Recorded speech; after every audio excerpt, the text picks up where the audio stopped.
Assalamualaikum warahmatullahi wabarakatuh.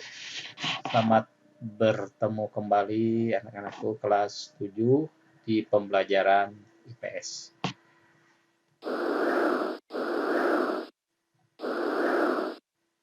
Pada kesempatan kali ini, Bapak akan membahas tentang materi bab 3, yaitu aktivitas manusia dalam memenuhi kebutuhan. Ya, tentu kan manusia itu adalah makhluk hidup. Tentu butuh makan, butuh pekerjaan, butuh hiburan, dan lain-lain sebagainya. Nah, itu yang disebut dengan aktivitas ya. Jadi, apapun yang dilakukan oleh manusia itu tujuannya adalah untuk memenuhi kebutuhan hidupnya. Nah, untuk memenuhi kebutuhan hidupnya itu disebut aktivitas, apapun yang dilakukan.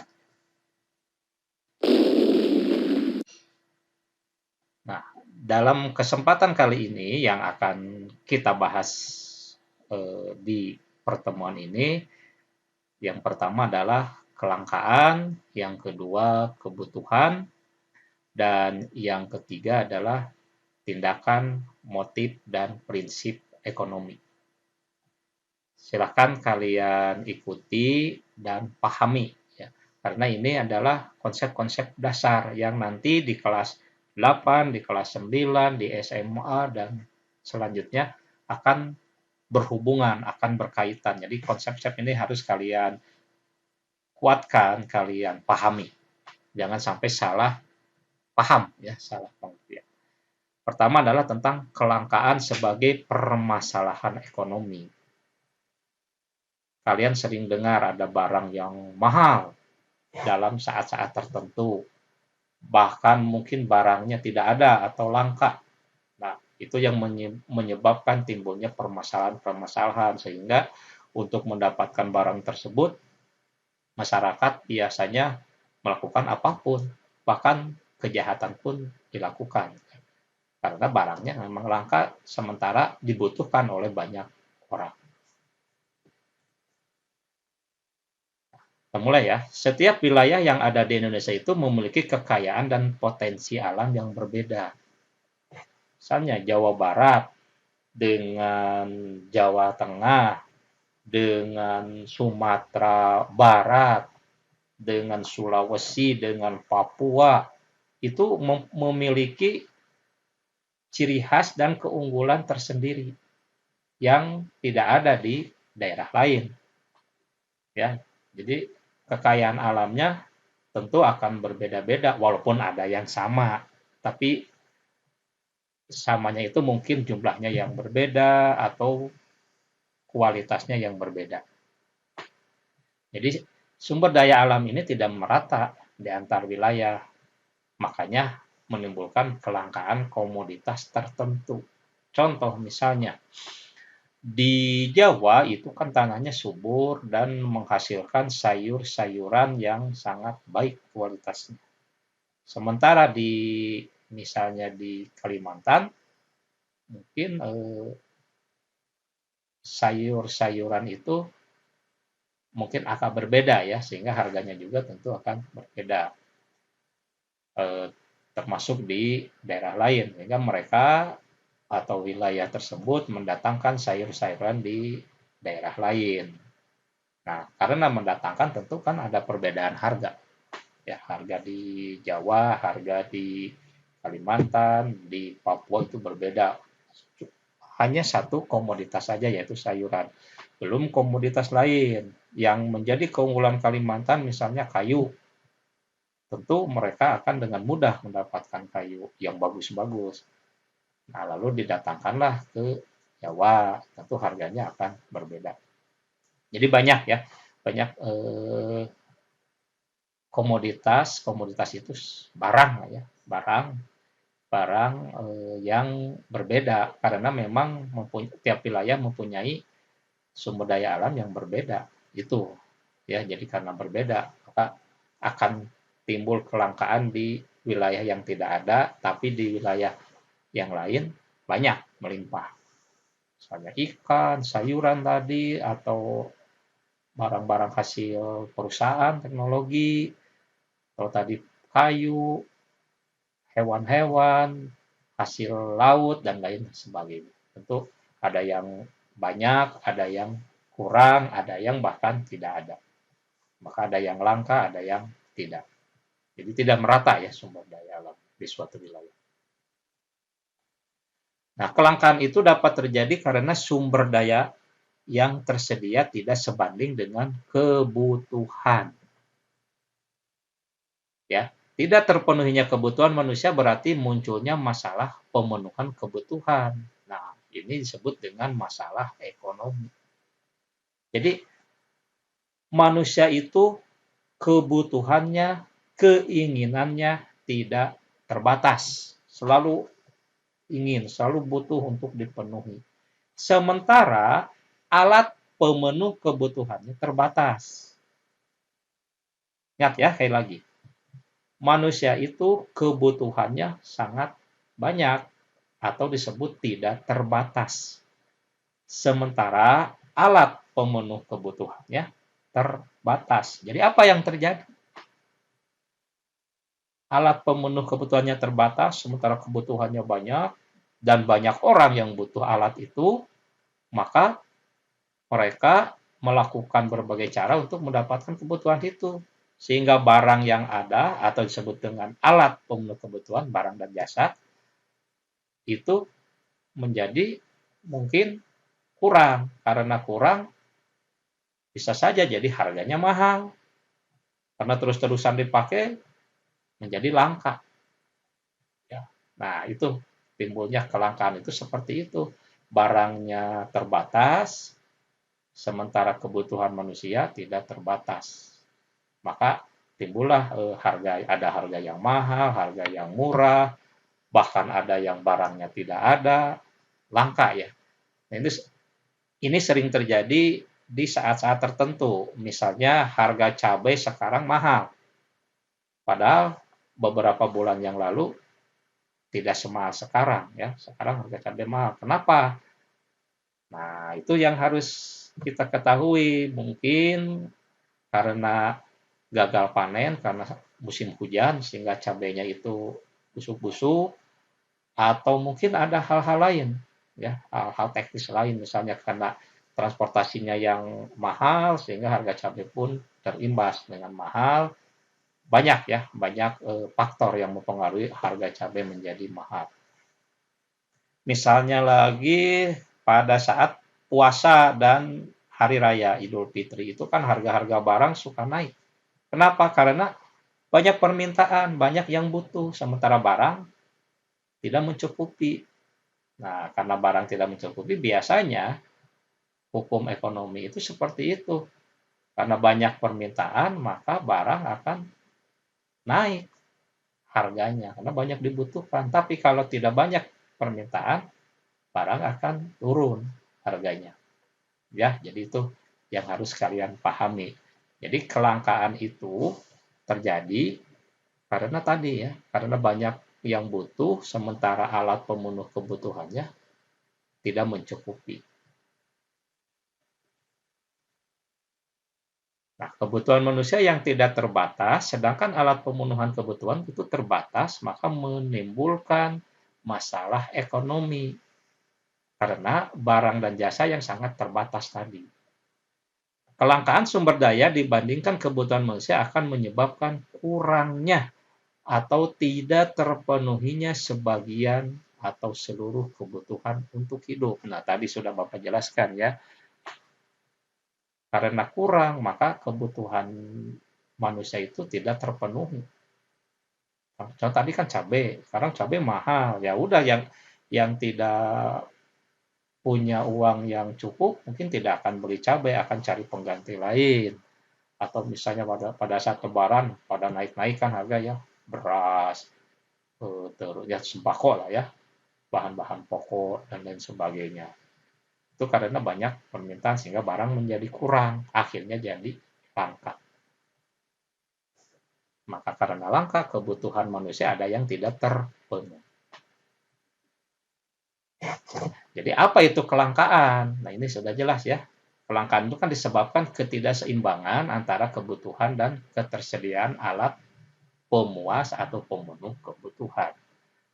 Nah, adanya ketidakseimbangan antara kebutuhan dan alat pemenuh kebutuhan itu disebut kelangkaan karena tidak seimbang sehingga barangnya sedikit bahkan tidak ada, maka terjadilah kelangkaan. Walaupun punya uang, kalau barangnya tidak ada kan tetap saja susah memenuhi kebutuhan. Langka kan barangnya. Langka itu ya sedikit atau mungkin tidak ada. Jadi harus diproduksi, sementara memproduksi barang itu kan tidak segampang itu, perlu waktu, perlu bahan dan lain sebagainya. Apalagi seperti tadi sayuran atau hewan peternakan dan sebagainya tidak cukup sehari dua hari langsung jadi kan, perlu waktu. Belum pada saat prosesnya itu ada hambatan-hambatan, misalnya cuaca atau pupuknya tidak ada, menimbulkan gagal panen dan lain sebagainya. Nah, itu yang disebut dengan kelangkaan ya. Jadi ini yang harus kalian pahami konsep kelangkaan. Apa itu langka? Apa itu kelangkaan? Itu kelangkaan itu karena tidak seimbangnya antara kebutuhan dengan alat pemenuh kebutuhan. Ingat saya lagi, kebutuhan manusia itu tidak terbatas. Sementara alat pemenuh kebutuhan terbatas. Kenapa Pak terbatas? Buat saja sebanyak mungkin. Kan tadi Bapak bilang ya, memproduksi satu barang, memproduksi jasa itu tidak semudah membalikkan tangan. Perlu waktu, perlu bahan. Sehingga tentu antara kebutuhan dan alatnya yang tersedia tidak seimbang. Akhirnya apa ya? Harga jadi naik. Ya, harga naik karena banyak yang minta. Kalau tidak banyak yang minta, berapapun harganya ya tidak akan dibeli mungkin. Nah itu ya, itu disebut dengan kelangkaan. Pertama ya, jadi konsep kelangkaan harus kalian pahami dulu. Selanjutnya adalah kebutuhan. Yang kedua, tadi kelangkaan sudah mengerti ya, sekarang kebutuhan. Apa itu kebutuhan? Apakah beda kebutuhan dengan keinginan? Nah, kalian butuh banyak kan barang atau jasa. Untuk sekolah saja butuh buku, alat tulis, seragam, HP sekarang yang sedang pandemi, kuota, ya, makan yang jelas, minum, itu kebutuhan. Kalau keinginan apa? Silahkan jawab sendiri. Apakah beda butuh dan ingin? Ya,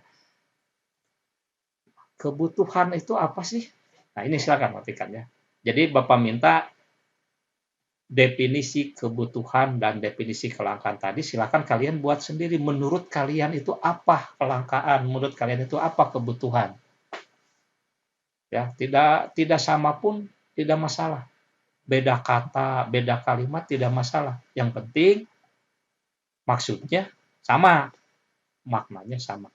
Nah, ini ya kebutuhan itu ini menurut di para ahli, kebutuhan adalah keinginan terhadap suatu barang atau jasa yang menuntut adanya pemenuhan. Apabila tidak dipenuhi akan mempengaruhi kehidupan. Itu disebut dengan kebutuhan. Menurut kalian apa? Silahkan ya, kalian tulis di buku catatan IPS, kebutuhan atau kelangkaan menurut kalian itu apa. Sekali lagi, tidak usah sama pun tidak masalah. Yang penting sama maknanya. Nah, di sini kan jelas ya, kebutuhan itu adalah keinginan terhadap suatu barang atau jasa yang menuntut adanya pemenuhan yang harus dipenuhi. Apabila tidak dipenuhi, tentu akan berpengaruh terhadap kehidupan. Contohnya tadi butuh HP buat belajar online atau belajar di rumah. Ternyata tidak terpenuhi, apa yang terjadi? Kan akan terpengaruh kalian dalam belajarnya. Tidak bisa mengikuti pelajaran, terus ketinggalan, tugas-tugas tidak masuk, dan lain sebagainya. Berarti kan kalian harus melakukan usaha-usaha supaya ada HP. Apakah harus beli? tidak tidak selamanya harus beli kan. Kalau memang belum bisa terbeli kan tidak bisa dipaksakan. Terus bagaimana Pak? Ya bisa misalnya pinjam ke orang tua, ke saudara, ke teman, atau mungkin dengan cara-cara lain aja, tapi yang baik, jangan cara yang dilarang ya. Apalagi mencuri, tidak ya. Bapak tidak tidak seperti itu. Yang baik silakan. Bahkan kalian tentu kan makhluk hidup mempunyai akal dan pikiran. Seperti itulah contoh. Itu contoh hanya satu HP saja, belum yang lain kan ya. Pekerjaan, makan, minum, dan lain sebagainya. Nah, sekarang ke macam-macam kebutuhan. Yang pertama menurut intensitasnya atau tingkatannya ya. Menurut intensitas itu yang dipakainya, yang dimanfaatkannya. Pertama adalah kebutuhan primer atau pokok. Nah, ini sering kalian dengar dari SD. Apa itu kebutuhan primer? Ya, itu selalu di yang pertama ya, namanya juga primer kan. Pertama, kebutuhan primer itu ya kebutuhan yang sangat penting bagi manusia. Kalau tidak terpenuhi, maka dampaknya sangat luas, bisa sampai menimbulkan hal-hal yang tidak diinginkan, misalnya kematian atau yang lain sebagainya. Apa contohnya? Misalnya makanan, minuman, pakaian, tempat tinggal, ya rumah. Bukan berarti rumah milik sendiri kan bisa ngontrak atau lain sebagainya. Itu primer. Kalau tidak terpenuhi, apa yang terjadi? Kalian bisa sakit, kalian bisa kelaparan ataupun yang lain sehingga nantinya bisa menimbulkan kematian. Jadi ini primer itu yang sangat-sangat penting yang harus diutamakan untuk dipenuhi. Itu kebutuhan primer. Yang kedua adalah sekunder. Jadi sekunder itu setelah yang primer terpenuhi baru ke yang sekunder atau sini tambahan. Misalnya apa tadi? Apa ya? Mungkin alat transportasi, sepeda, bisa motor atau mobil itu sekarang mungkin masuknya ke sekunder. Kalau dulu bisa ke tersier. Ya silakan itu kan tergantung kebutuhan kita ya. Terus misalnya apalagi itu yang sekunder,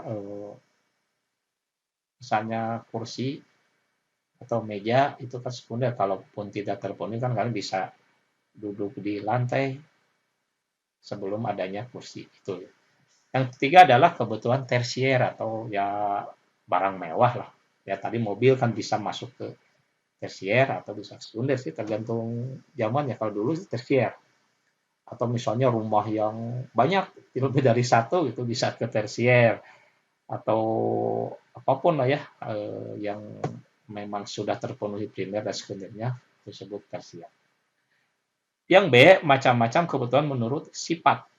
Menurut sifatnya itu ada dua, yaitu satu kebutuhan jasmani, jadi kebutuhan yang dibutuhkan oleh badan kita, oleh badan. Misalnya kesehatan, olahraga, ya makan, minum itu kan makan, minum itu jasmani kan supaya sehat, supaya kuat. Apalagi sekarang sedang pandemi, supaya imun tubuh kita kuat. Nah, jadi makan minum yang teratur, yang sehat.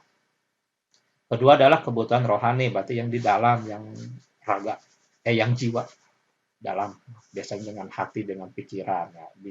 Misalnya agama, itu ya, ibadah atau liburan, hiburan, itu rohani. Jadi supaya senang, supaya puas, nah itu rohani.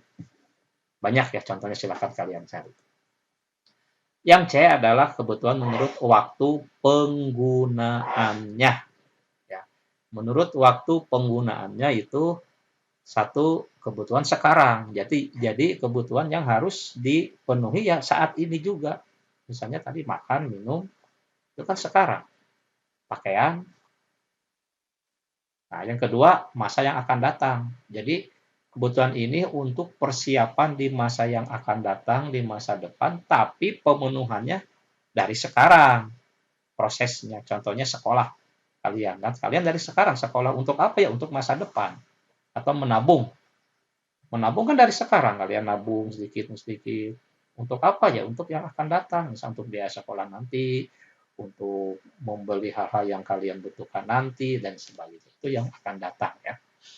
Yang D adalah kebutuhan menurut subjek, yaitu kebutuhan individual ya sendiri. Contohnya tadi makan, minum, pakaian itu sendiri kan, liburan, hiburan. Dan yang kedua adalah kebutuhan kelompok atau kolektif. Kolektif itu bersama.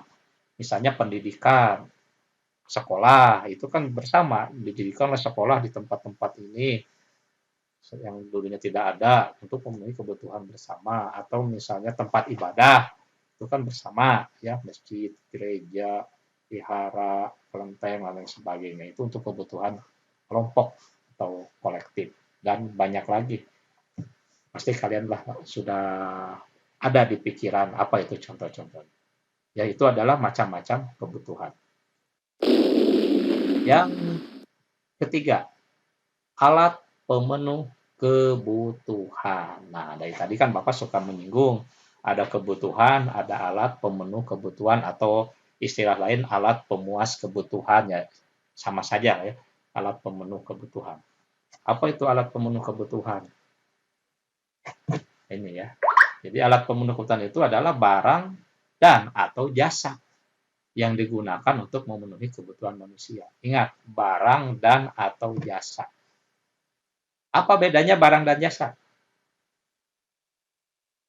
Ya, kalau barang itu kan konkret, ada ya fisiknya. Kalau jasa itu tidak ada fisiknya tapi dibutuhkan dan dirasakan. Apa contohnya? Transportasi itu jasa, terus jasa ngirim barang. Sekarang kalian kan sedang biasanya sering belanja online. Nah, itu mengirimkan barang sampai ke rumah itu kan jasa oleh pengirim. Barangnya itu ada, tapi mengirimnya kapan langsung datang disulap misalnya langsung ada enggak kan? Harus ada yang mengirim. Nah, itu jasa. Atau misalnya tadi kan transportasi umum diantarkan oleh supir, mau mobil, taksi atau apapun itu jasanya mengantarkan. Tidak kelihatan kan jasanya itu. Atau misalnya tadi kan ngirim barang, transportasi, jasa apa, travel, banyak lah ya contohnya untuk jasa. Jadi barang dan jasa. Nah, jadi alat pemenuh atau pemuas kebutuhan itu adalah barang dan jasa yang digunakan untuk memenuhi kebutuhan manusia. Nah, ini jadi mari kita belajar untuk bisa mengontrol kebutuhan. Ya. Jangan sampai kalian salah dalam pemenuhan kebutuhan, apalagi kalau keadaan keuangannya terbatas. Jadi sebaiknya dalam penggunaan itu harus ada skala prioritas. Ya, jadi kalian bisa nanti sampaikan ke orang tua kalian, atau ini khusus bukan sendiri pun tidak masalah. Lakukanlah untuk memenuhi kebutuhan itu dengan skala prioritas yang paling dibutuhkan dulu, yang utama dulu. Tiap orang beda. Kalian sebagai pelajar akan beda dengan Bapak. Sebagai orang tua, sebagai guru, atau orang tua kalian yang sebagai bekerjanya apa, itu akan beda. Makanya tentukan dulu skala prioritasnya. Contoh misalnya kalian sebagai pelajar, apa sih kebutuhan yang kalian butuhkan saat ini yang menjadi kebutuhan utama?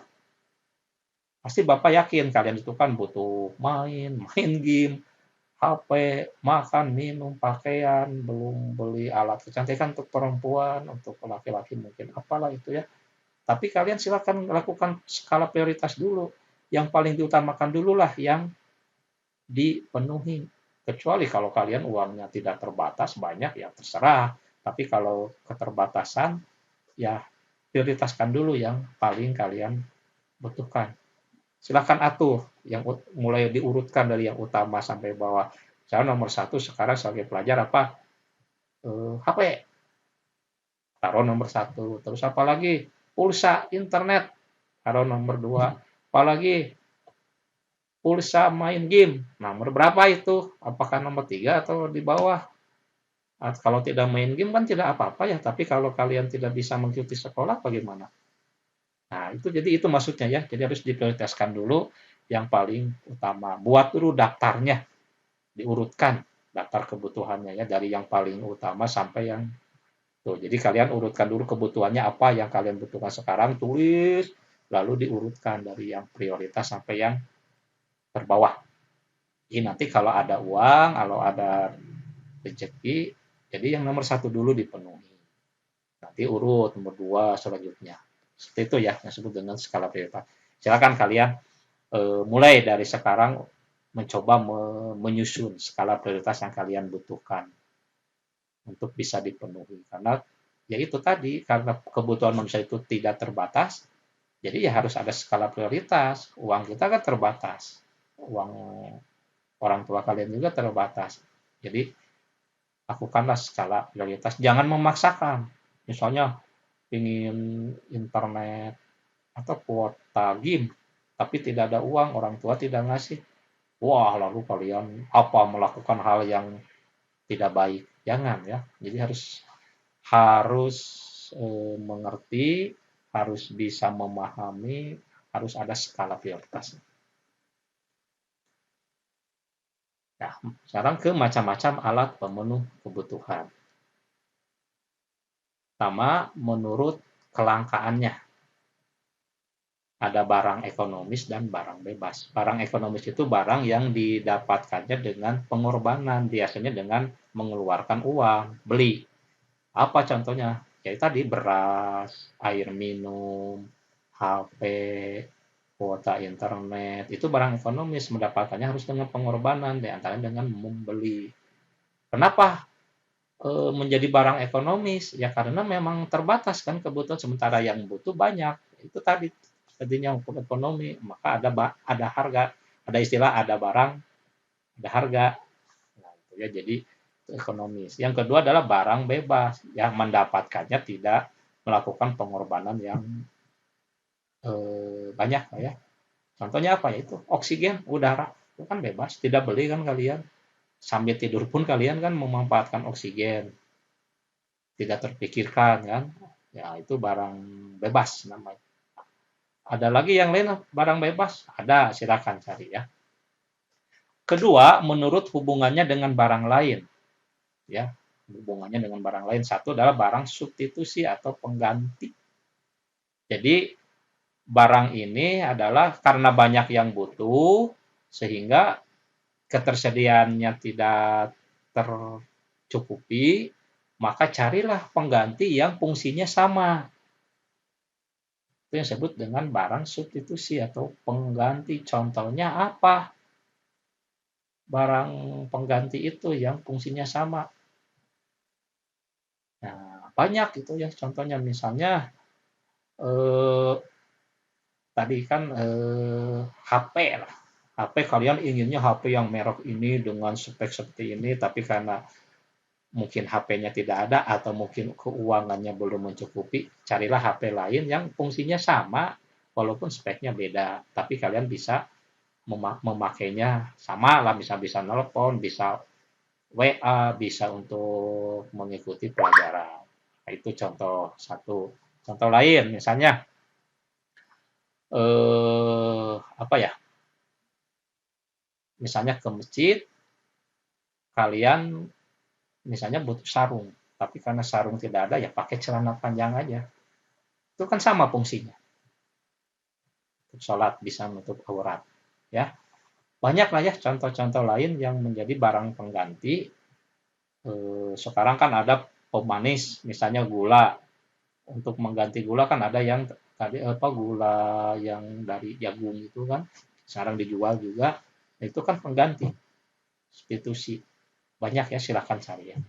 Dua adalah barang komplementer atau saling melengkapi. Jadi barang barang yang satu dengan yang lain itu sama pentingnya. Kalau tidak ada salah satu, maka tidak jadi barang itu atau akan menimbulkan sesuatu yang lain ya. Contoh misalnya barang saling melengkapi itu kan misalnya kopi. Nah, dalam kopi itu kan ada gula, ada kopinya, ada air. Kalau tidak ada air gimana? Atau kalau tidak ada gulanya gimana? Nah, itu saling melengkapi kan. Contoh lain misalnya seragam. kalian ada baju, ada celana, ada sepatu, ada kaos kaki, ada topi, ada nama. Kalau salah satu tidak ada misalnya, sepatunya tidak ada atau bajunya tidak ada, bagaimana? Itu saling melengkapi kan, komplementer. Ya, jadi banyakkah contoh silakan kalian cari. Ketiga, menurut tujuan penggunaannya. Ada barang produksi atau barang modal. Ya, jadi untuk membuat satu produksi tentu ada harus ada bahannya, ada barangnya, ya.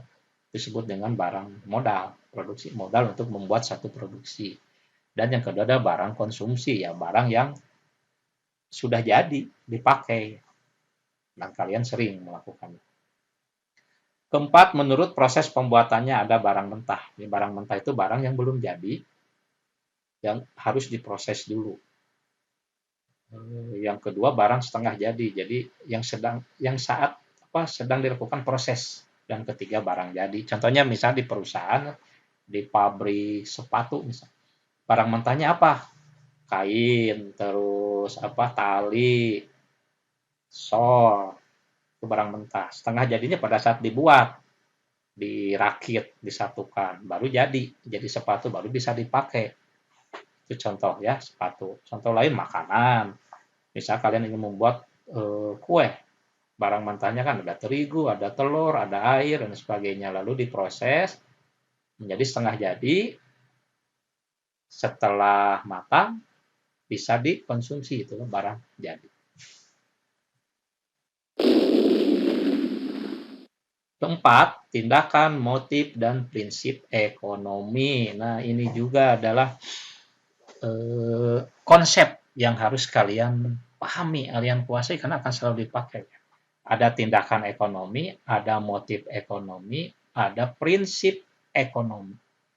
Harus mengerti, jangan tertukar, karena ini sering kalian alami oleh orang tua kalian, oleh kalian sendiri, oleh orang lain, ini dialami setiap hari. Kalian itu secara disadari ataupun tidak sudah melakukan tindakan ekonomi, motif ekonomi, dan prinsip ekonomi. Sudah kalian lakukan walaupun tidak menyadari. Makanya kalau Bapak menanyakan, sebutkan contoh dari tindakan, dari motif, dan prinsip ekonomi. Bingung ya jawabnya. Padahal kalian sering lakukan.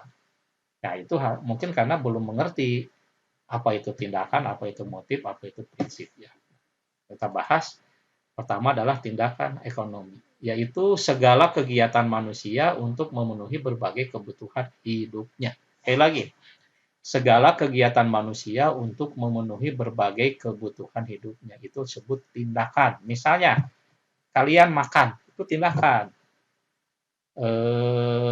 Kalian pergi ke sekolah untuk belajar, itu tindakan.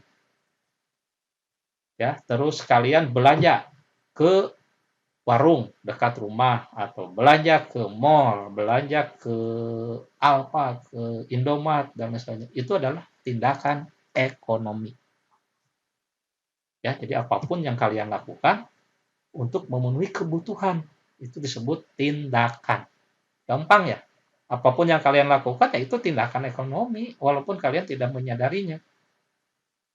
Ya, makan, minum, nonton TV, main HP, telepon, itu tindakan ekonomi ya. Nih contoh, Rahmat bekerja untuk dapat memenuhi kebutuhan hidupnya. Itu tindakan, jadi Rahmat melakukan tindakan ekonomi dengan bekerja. Kalau tidak bekerja, dia tidak bisa memenuhi kebutuhan hidupnya. Kedua, Muti membeli makanan. Kedua, Muti membeli makanan di warung dekat rumahnya. Bukan tindakan ekonomi. Apa tindakannya? Ya membeli makanan untuk memenuhi kebutuhan hidupnya.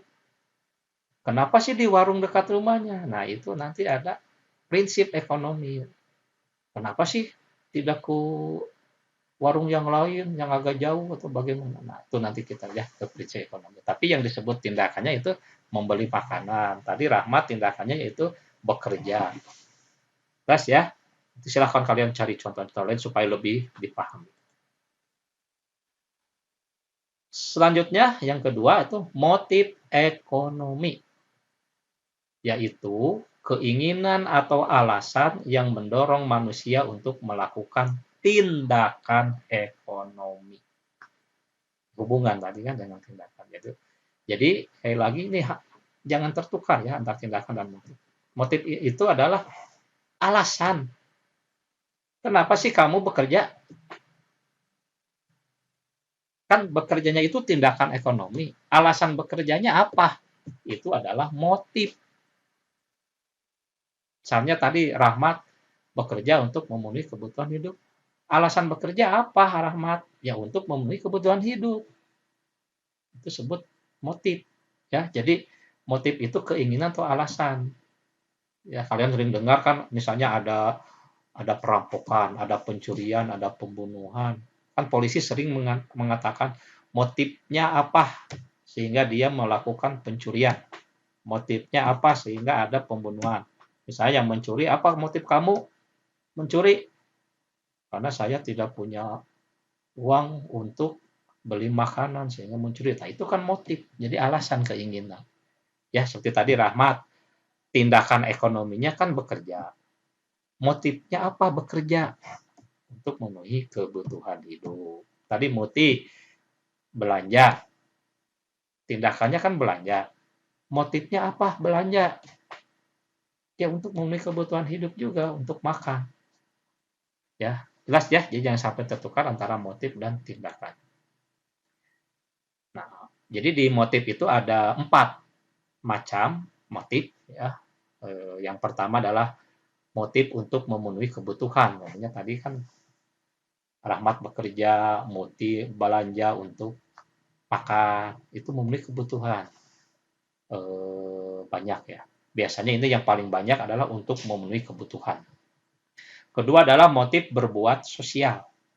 Jadi melakukan tindakan ekonomi itu dengan alasan ingin berbuat sosial, misalnya membantu orang yang kesusahan, membantu orang yang terkena bencana. Misalnya sekarang kan ada bencana apa gempa ya, gempa, banjir, longsor, lalu ada istilahnya relawan, membantu, menolong, mengumpulkan barang-barang bantuan. Itu motifnya apa? Ya berbuat sosial, membantu. Bukan untuk mencari keuntungan, bukan untuk memenuhi kebutuhan hidupnya, tapi untuk membantu orang lain yang kesusahan. Tiga lah motif untuk mendapatkan penghargaan. Ya. Jadi dia melakukan tindakan ekonomi itu karena ingin mendapatkan penghargaan.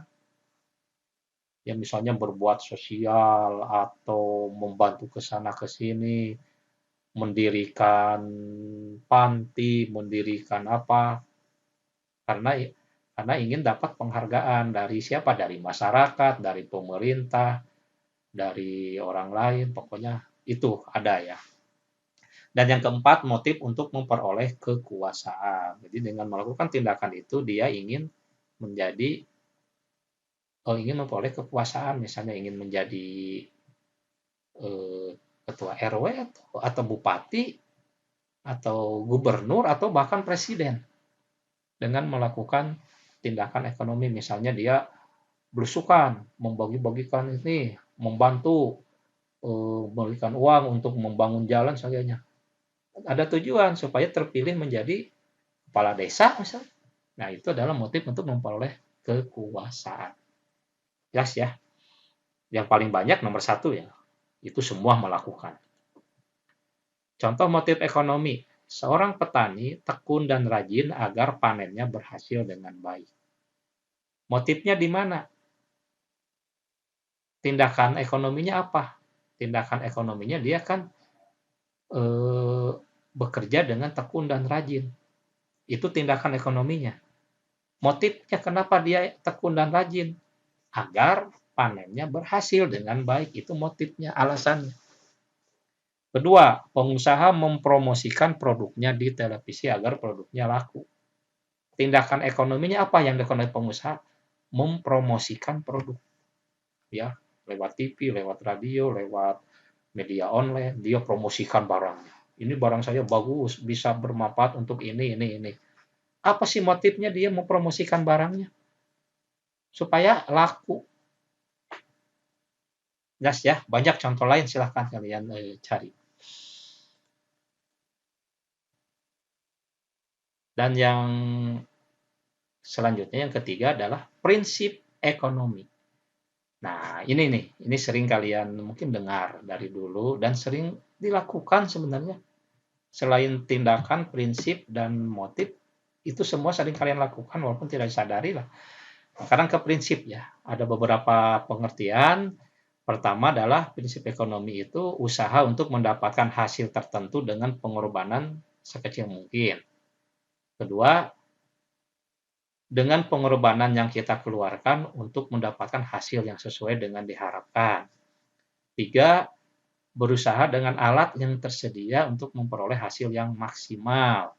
Keempat, prinsip ekonomi adalah dasar berpikir manusia yang digunakan untuk melakukan tindakan ekonomi.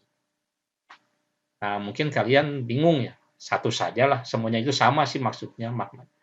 Mungkin yang nomor satu ini yang sering dipakai nih, yang nomor satu yang sering di tentang pengertian motif, padahal 2, 3, 4 juga sama, betul, tidak salah.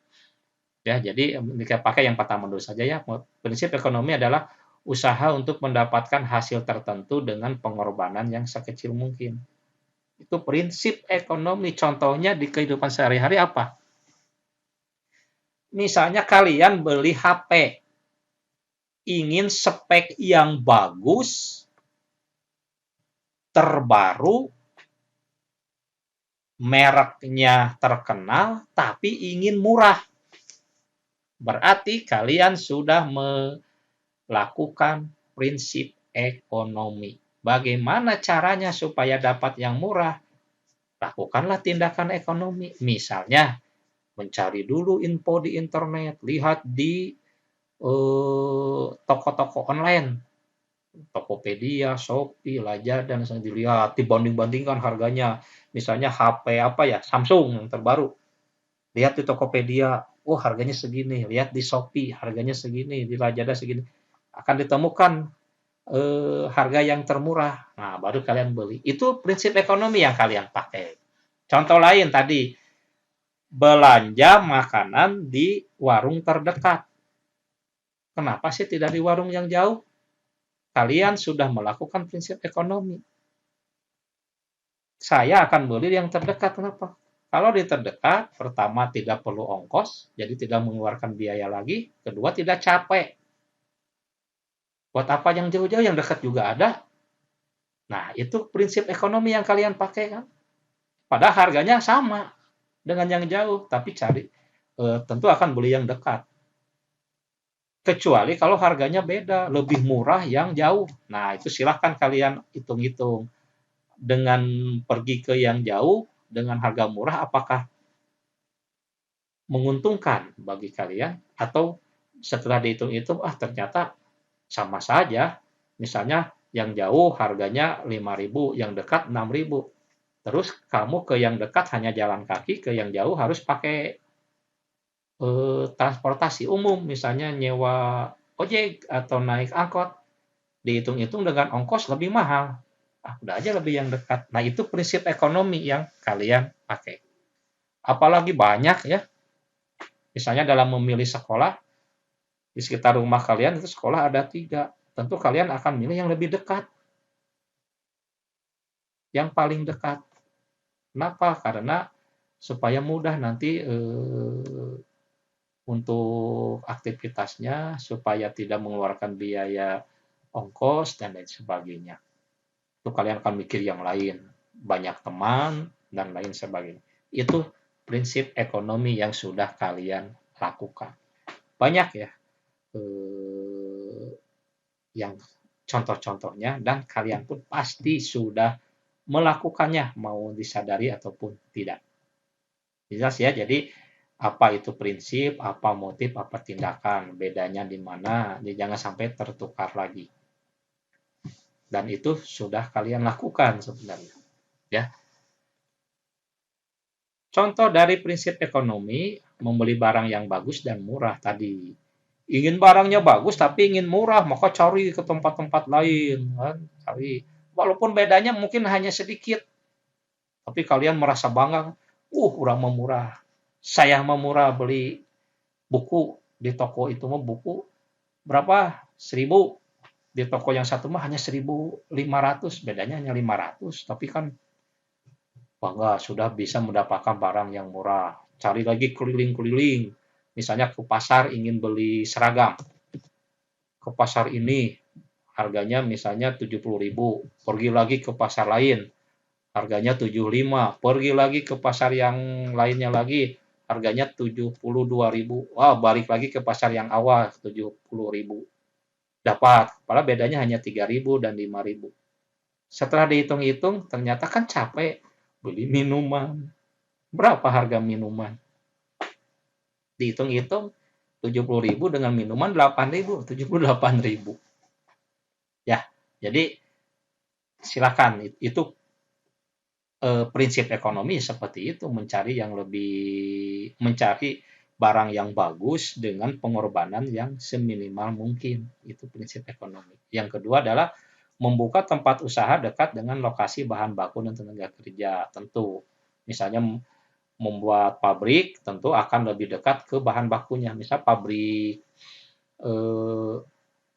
pabrik kertas tentu akan mendekati bahan bakunya yaitu kayu. Kayu yang dibuat untuk kertas. Tidak, kalau lebih jauh kan butuh biaya lain, biaya transportasi untuk angkut kayunya dan lain sebagainya. Ya, jadi itulah prinsip ekonomi. Nah, jadi untuk pertemuan kali ini dicukupkan sampai tadi tindakan, motif, dan prinsip ekonomi. Silahkan kalian pelajari, baca di buku, di internet, dimanapun, pelajari dan pahami. Ingat, jangan hanya baca, tapi harus mengerti, harus paham ya tentang materi ini. Ya, jadi sampai sini dulu. Kita bertemu lagi di pertemuan-pertemuan yang lain dengan materi yang lain. Wassalamualaikum warahmatullahi wabarakatuh.